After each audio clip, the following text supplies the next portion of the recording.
Gold, trusted gold buyers. మీరు తాకట్టు పెట్టిన బంగారాన్ని విడిపించి ఈ రోజు ఉన్న మార్కెట్ ధరకు కొనబడను. Ladies and gentlemen, welcome to iDream media. నేను Priyadarshan. So August 15 independence day మనందరికీ తెలుసు. కానీ ఒక రోజు ముందు మాత్రం ఇక్కడ పెద్ద వార్ జరగబోతుంది అనమాట. అది వార్ 2 అండ్ కూలీ మధ్య. అంటే యాక్చువల్లీ ఈ వార్లో మాత్రం ఇరు వర్గాలు గెలవాలనే మనం కోరుకుంటూ ఉన్నాం. అయితే ప్రేక్షకులు దేని వైపు ఎక్కువ మొగ్గు చూపుతారు? కొత్త వరవడి వస్తుంది. అంటే మన తెలుగు హీరోలు, స్టార్డమ్ ఉన్న హీరోలు ఇప్పుడు ఒకరు తమిళ్లో, ఇంకొకరు బాలీవుడ్లో విలన్స్గా టర్న్ అయ్యారు, యాంటోగనిస్ట్గా. సో వీటన్నిటి గురించి మాట్లాడుకుందాం. నాతో పాటు సీనియర్ జర్నలిస్ట్ భరద్వాజ్ గారు ఉన్నారు, మాట్లాడదాం. సార్ నమస్తే. నమస్తే. బాగున్నారు సార్? బాగున్నాను సార్. ఏంటి సార్ మీకు ఏమనిపిస్తుంది? అంటే వార్ 2 కూలీ రెండు, ఒకవైపు ఏమో సైమన్ మన నాగార్జున గారు చాలా ఓవర్ హైప్ వస్తుంది ఆ క్యారెక్టర్కి. ఇప్పటిదాకా లేనంత హైప్ వస్తుంది నిజం చెప్పాలంటే ఈ జనరేషన్. అండ్ ఇటుపక్క మన గ్లోబల్ స్టార్గా టర్న్ అయిన ఎన్టీఆర్ గారు బాలీవుడ్లో హృతిక్ రోషన్ గారి సినిమా కాదు ఇది మా సినిమా అన్నట్టు చెప్పుకుంటున్నారు ఫ్యాన్స్. ఏంటి హృతిక్ రోషన్ అందులో నెగిటివ్ క్యారెక్టర్లో కనిపించే అవకాశం ఉందన్న హింట్ కూడా ట్రైలర్లో ఉంది కదా. అంటే ఇది స్పై వార్గా చూపించే అవకాశం ఉంది. అయాన్ ముఖర్జీ అంటే తను డిజైనింగ్లోనే ఇది స్పై వార్గా మొదలుపెట్టి దాన్ని ఎలా కంక్లూడ్ చేస్తాడు అనేది అర్థం కావట్లేదు. ఒక కన్ఫ్యూజన్ ఉంచాడు, ఒక క్యూరియాసిటీ ఉంచుతూనే 2 ట్రైలర్లు కట్ చేశారు వాళ్ళు.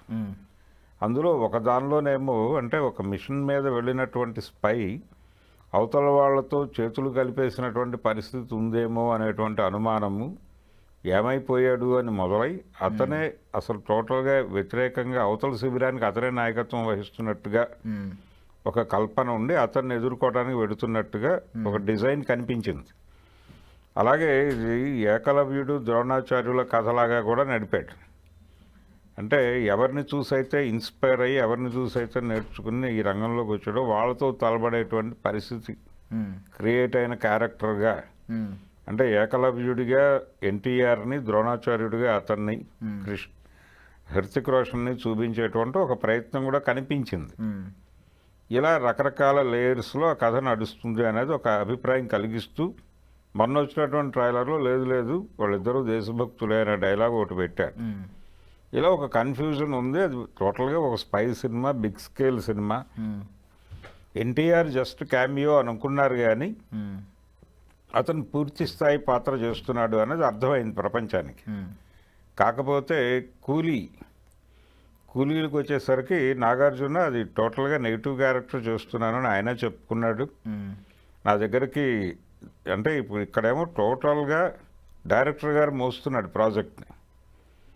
ఇది కూలీకి సంబంధించి లోకేష్ కనకరాజు భుజాల మీద నడుస్తోంది. ఇప్పుడు ప్రమోషన్ యాక్టివిటీస్ని కూడా తను డైరెక్ట్ చేస్తున్నాడు. ఇది ఇక్కడ పరిస్థితి. అక్కడ అయాన్ ముఖర్జీ సినిమా డైరెక్ట్ చేశాడు, అయిపోయింది. ఇప్పుడు ప్రొడక్షన్ హౌస్ బాధ్యత అక్కడ. కాబట్టి వాళ్ళు ఇంకా ప్రమోషన్ వేగవంతం చేయటం లేదు అనేటువంటి ఒక భయము, ఆందోళన ఎన్టీఆర్ అభిమానుల్లో ఉంది. ఇప్పుడు వాళ్ళు టెన్షన్ పడుతున్నారు.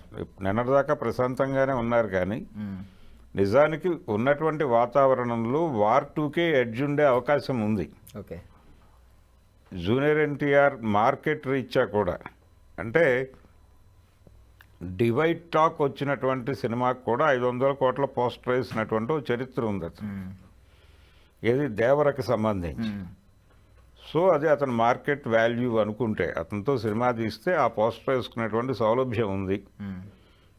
బెటర్ సినిమా అయితే అక్కడి నుంచి రేంజ్ పెరుగుతుంది. అంటే 1000 కోట్ల వరకు రీచ్ అయ్యేటువంటి మార్కెట్ ఉంది అతనికి ఇండిపెండెంట్గా. అక్కడ చూడాల్సింది ఏంటంటే అది ప్రొడక్షన్ హౌస్ ఉన్నటువంటి ఇమేజ్ ఉంది. అలాగే అక్కడ ఇంకో హీరో ఉన్నాడు, హృతిక్ రోషన్ ఉన్నాడు. అతని మార్కెట్, అతని వాల్యూ, ఈ గొడవలు ఇవన్నీ లెక్కేసుకుంటే దీని రేంజ్ పెరుగుతుంది. కానీ ఇక్కడికి వచ్చేసరికి రజనీకాంత్, నాగార్జున వీళ్ళందరూ వింటేజ్ హీరోలు. ఈ వింటేజ్ హీరోల సమూహంతో వీళ్లతో తలబడటానికి రంగంలోకి దిగాడు లోకేష్ కనకరాజు. అందుకని వింటేజ్ హీరోలకి, ఈ జనరేషన్ హీరోలకి మధ్య వారుగానే చూస్తాను నేను దీన్ని. సో వీళ్ళ మధ్య ఇప్పుడు వీళ్ళిద్దరూ కూడా ఆల్రెడీ హిందీ మార్కెట్లో నోన్ ఫేసెస్ అయ్యి, నాగార్జున నోన్ ఫేస్ అయ్యి, రజనీకాంత్ నోన్ ఫేస్ అయ్యి. కాబట్టి వీళ్ళని అయినప్పటికీ ప్రమోట్ చేయడం కోసం ముందే ప్రమోషనల్ యాక్టివిటీ మొదలుపెట్టాడు అతను. లోకేష్ సోషల్ మీడియాని విపరీతంగా వాడుతున్నాడు, ఎక్కడ హిందీ మార్కెట్లో. అలాగే వాళ్ళు ఈవెంట్స్ కూడా మొదలుపెట్టేశారు. రకరకాల ట్రైలర్స్, ఇతర అంటే కంటెంట్కు సంబంధించినటువంటి రకరకాల పద్ధతుల్లో జనాలను అట్రాక్ట్ చేయటం అనే కార్యక్రమం జరిగిపోతుంది. కూలీ వైపు నుంచి ప్రమోషన్లో వాళ్ళు చాలా దూకుడుగా చాలా ముందు నుంచి ఉన్నారు. ఇక్కడ ఆ ట్రైలర్లు నిన్న రిలీజ్ అయినటువంటి ఒక పాట తప్ప ఇంకేమీ లేదు.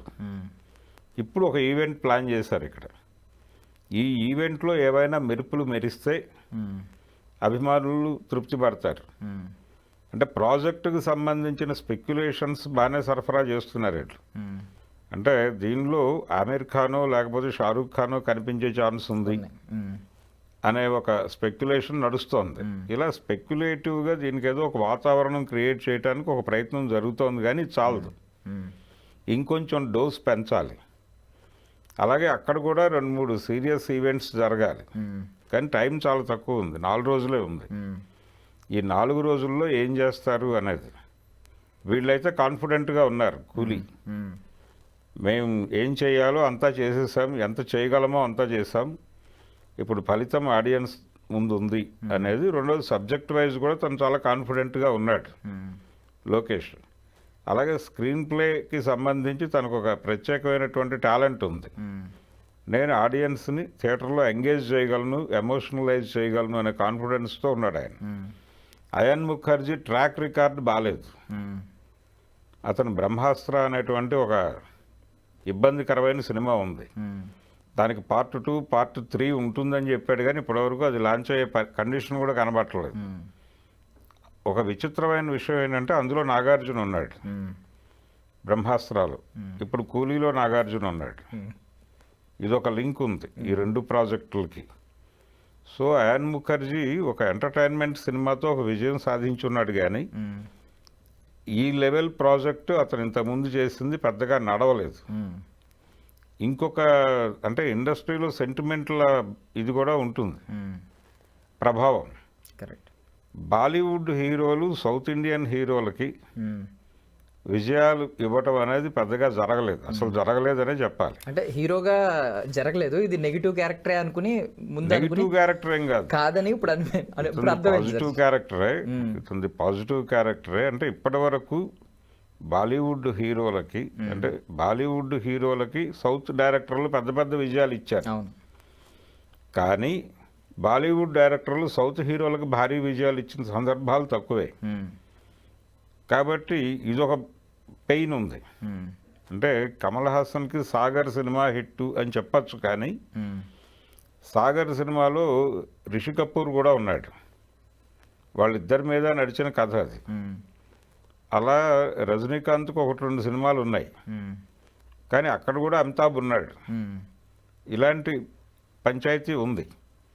కాబట్టి పూర్తి స్థాయిలో ఇప్పుడు వీళ్ళు జితేంద్ర అనేటువంటి హీరోని పెద్ద హీరోని చేసింది సౌత్ డైరెక్టర్లు. మిథున్ చక్రవర్తి కెరియర్లో మేజర్ హిట్లన్నీ సౌత్ డైరెక్టర్లు ఇచ్చినవే, టిఎల్వి ప్రసాద్ గారు ఇచ్చినవే. 18 సినిమాలు డైరెక్ట్ చేశాడు ఆయన మిథున్ చక్రవర్తితో ఇక్కడి నుంచి వెళ్ళి. జితేంద్రకి మన డైరెక్టర్లు అందరూ హిట్లు ఇచ్చారు, కాబట్టి అక్కడ హీరోలను నిలబెట్టినటువంటి చరిత్ర ఉంది మనకి మన డైరెక్టర్లకి. కానీ వాళ్ళు మన హీరోలతో విజయాలు సాధించి నిలబెట్టిన సందర్భాలు లేవు. ఇదొక బెరుకు ఉంది, ఇదొక భయం ఉంది, ఇదొక సెంటిమెంట్ ఉంది. కాబట్టి ఇలా 100 రకాల భయాలు ఉన్నాయి వార్ 2 చుట్టూ. ఈ సెంటిమెంట్లు కూడా ఉన్నాయి. ఈ సెంటిమెంట్లు ఇవన్నీ ఏం చేయబోతున్నాయి ఆ సినిమాని అనే భయము, ప్రెజరు అభిమానులను ఆందోళనలో ఉంచినాయి.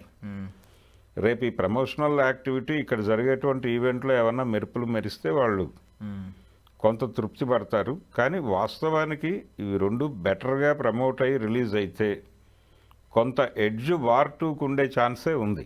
ఓకే, కంపారిటివ్గా వీళ్ళు గట్టి పోటీ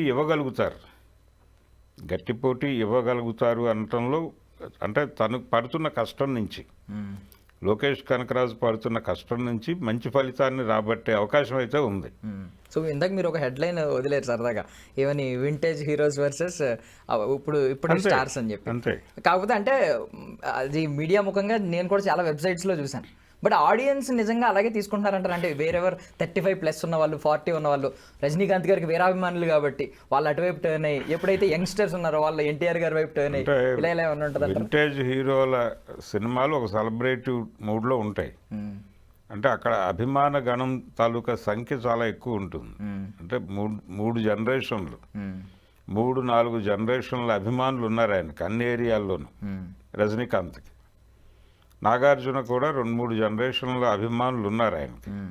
అంటే వాళ్ళ ఫాదర్ నుంచి కంటిన్యూ అవుతున్నటువంటి అభిమానులతో లెక్కేసుకుంటే 5-6 తరాల అభిమానులు ఉన్నారు వాళ్ళకి. కాబట్టి వాళ్ళని చిన్న హీరోలు అని అంటాం నా ఉద్దేశం కాదు, వింటేజ్ హీరోలు కాబట్టి అని కాదు, కానీ వాళ్ళ స్ట్రైచర్ని ఇబ్బంది పెట్టకుండా, వాళ్ళ మేనరిజమ్స్ మిస్ కాకుండా క్యారెక్టర్లు నడిస్తే వీళ్ళందరూ థియేటర్లకు వస్తారు, వచ్చి గట్టి పోటీ ఇవ్వగలుగుతారు వాళ్ళకి. ఆ పరిస్థితి ఉంది కూలీకి.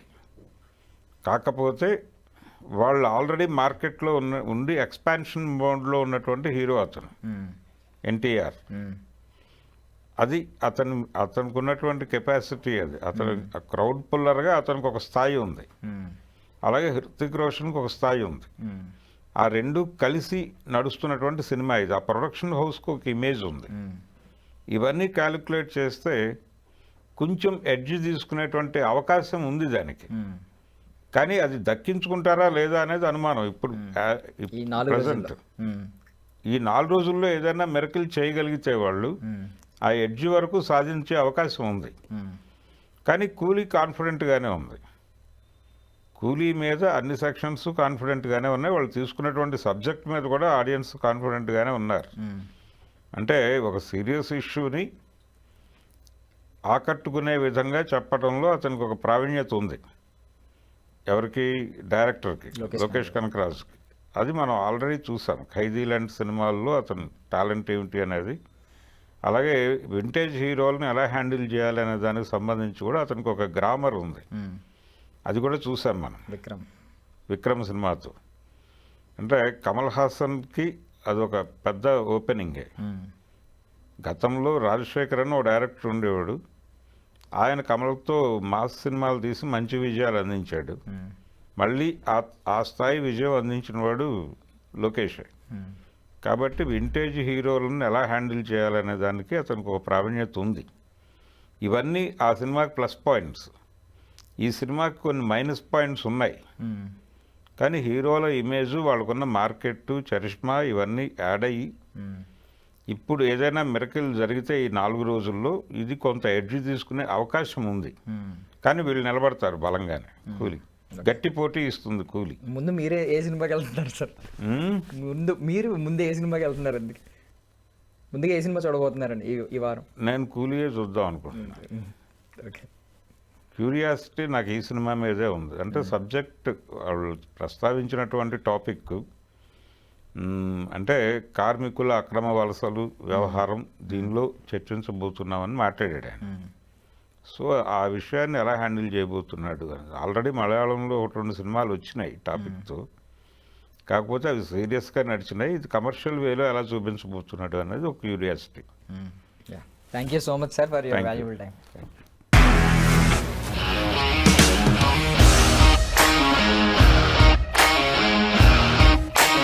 ఇండస్ట్రీలో కమిట్మెంట్ ఇష్యూస్ వస్తే నీకు కూడా వచ్చినట్టు? మార్నింగ్ తీసుకెళ్ళానంటే కొట్టి పడేసారు.